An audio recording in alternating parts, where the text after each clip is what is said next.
പ്രതിപക്ഷ നേതാവ് വി.ഡി. സതീശൻ വീണ്ടും മലക്കം മറിഞ്ഞു. നേരത്തെ തുടങ്ങിയതാണ് അദ്ദേഹത്തിൻ്റെ മലക്കം മറിച്ചിൽ.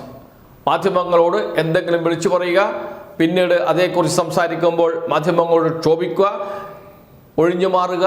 ഇതാണ് പ്രതിപക്ഷ നേതാവ് വി.ഡി. സതീശൻ്റെ പതിവ് രീതി. അതുപോലെ തന്നെയാണ് ഗുരുതരമായ ഒരാരോപണം കടകംപള്ളിക്കെതിരെ ഉന്നയിച്ചത്. കടകംപള്ളി സുരേന്ദ്രൻ കഴിഞ്ഞ ദേവസ്വം മന്ത്രിയാണ്, ഇപ്പോൾ MLA ആണ്. അദ്ദേഹത്തിനെതിരെ നിയമസഭയുടെ മുന്നിൽ വെച്ചാണ് ഗുരുതരമായ ആരോപണം ഉന്നയിച്ചത്. എന്താണ് ആ ആരോപണം? കേൾക്കാം. അന്നത്തെ മന്ത്രി കടകംപള്ളി സുരേന്ദ്രന് അറിയാം ഏത് കോടീശ്വരനാണ് ശബരിമലയിലെ ദ്വാരപാലക ശില്പം വിറ്റിരിക്കുന്നത്. കടകംപള്ളി സുരേന്ദ്രനും CPM-ഉം ഏത് കോടീശ്വരന്റെ കയ്യിലാണ് ഈ ദ്വാരപാലക ശില്പം കോടിക്കണക്കിന് വിറ്റിരിക്കുന്നത് എന്ന് പറയാൻ തയ്യാറാകണം. ഈ ആരോപണത്തിന് എതിരെ കടകംപള്ളി സുരേന്ദ്രൻ കോടതിയെ സമീപിച്ചു. കോടതി കേസ് പലതവണ മാറ്റിവെച്ചു. തെളിവുകൾ ഹാജരാക്കാൻ തയ്യാറായില്ല വി.ഡി. സതീശൻ. മാധ്യമപ്രവർത്തകർ വി.ഡി. സതീശനോട് ഇക്കാര്യം ചോദിക്കുമ്പോൾ വി.ഡി. സതീശൻ പറയും, കോടതി ഞാൻ ഹാജരാക്കിക്കോളാം എന്ന്. കഴിഞ്ഞ ദിവസവും അതേ വാചകം അദ്ദേഹം ആവർത്തിക്കുന്നത് കണ്ടു.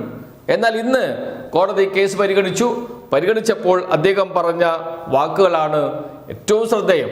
മലക്കം മറിച്ചിൽ മാത്രമല്ല, എന്താണോ പറഞ്ഞത് അവിടെ നിന്ന് U-turn അടിക്കുകയാണ് ഇപ്പോൾ വി.ഡി. സതീശൻ ചെയ്യുന്നത്. വി.ഡി. സതീശന്റെ അഭിഭാഷകൻ കോടതിയിൽ ഉന്നയിച്ച പ്രധാന വാദങ്ങൾ ഇവയാണ്. കടകംപള്ളി സുരേന്ദ്രനെതിരെ ഉന്നയിച്ചത് വ്യക്തിപരമായ ആരോപണമല്ല. സ്വർണ്ണപ്പാളി വിവാദത്തിൽ കടകംപള്ളി സുരേന്ദ്രന് പങ്കുണ്ടെന്ന് പറഞ്ഞിട്ടില്ല. സ്വർണ്ണപ്പാളി വിവാദത്തിൽ കടകംപള്ളി സുരേന്ദ്രന് പങ്കുണ്ടെന്ന് പറഞ്ഞിട്ടില്ല. അന്നത്തെ ദേവസ്വം മന്ത്രി എന്ന നിലയിൽ കാര്യങ്ങൾ അറിയാമായിരുന്നു എന്ന് മാത്രമാണ് ഉദ്ദേശിച്ചത്. ഇത് സതീശന്റെ വ്യക്തിപരമായ അഭിപ്രായമല്ല, മറിച്ച് പാർട്ടിയുടെയും മുന്നണിയുടെയും നിലപാടാണ്.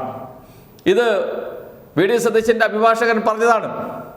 ആ നിലപാട് എന്ന് വെച്ചാൽ പാർട്ടിയുടെ നിലപാട് ഞാൻ പറയുക മാത്രമാണ് ചെയ്തത് എന്ന് പറഞ്ഞ് ഉരുളുകയാണ് ഇപ്പോൾ വി.ഡി. സതീശൻ.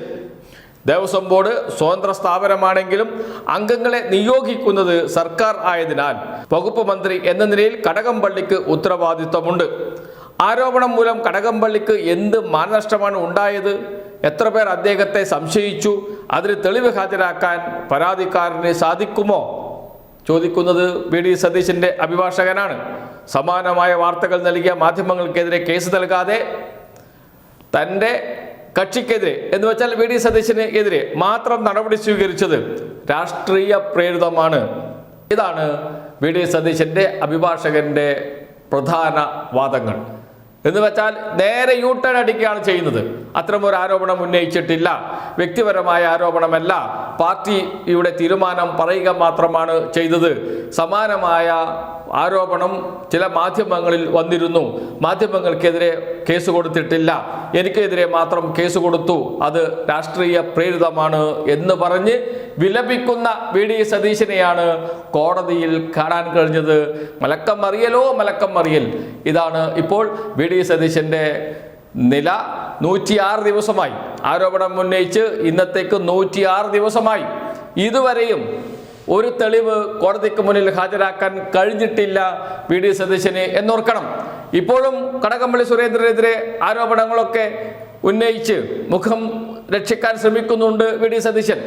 കോൺഗ്രസ് നേതാക്കൾ, കടകംപള്ളി സുരേന്ദ്രൻ കഴിഞ്ഞ ദേവസ്വം മന്ത്രിയാണ്, അദ്ദേഹത്തിനെതിരെ നടപടി വേണം, അദ്ദേഹം രാജിവെക്കണം, MLA സ്ഥാനം രാജിവെക്കണം എന്നൊക്കെയുള്ള ആവശ്യങ്ങൾ നേരത്തെ കോൺഗ്രസ് ഉന്നയിച്ചിരുന്നു. ഇപ്പോൾ അതെല്ലാം വിട്ടു. കടകംപള്ളിയെ പൂർണ്ണമായും ഒഴിവാക്കി നേരെ V.N. വാസവൻ, നിലവിലെ ദേവസ്വം മന്ത്രി V.N. വാസവൻ രാജിവെക്കണം എന്ന നിലയിലേക്ക് കാര്യങ്ങൾ എത്തിയിട്ടുണ്ട്. ഓരോ ആരോപണം ഉന്നയിക്കുമ്പോൾ അതിനാവശ്യമായ തെളിവുകൾ കയ്യിലുണ്ടാകണം. വെറുതെ മാധ്യമങ്ങളെ കാണുമ്പോൾ എന്തെങ്കിലും വിളിച്ചു പറയുക എന്നത് പ്രതിപക്ഷ നേതൃസ്ഥാനത്തിരിക്കുന്ന ഒരു ആൾക്ക്, ഒരു നേതാവിന് ഭൂഷണമല്ല, ഒരു സംശയം വേണ്ട.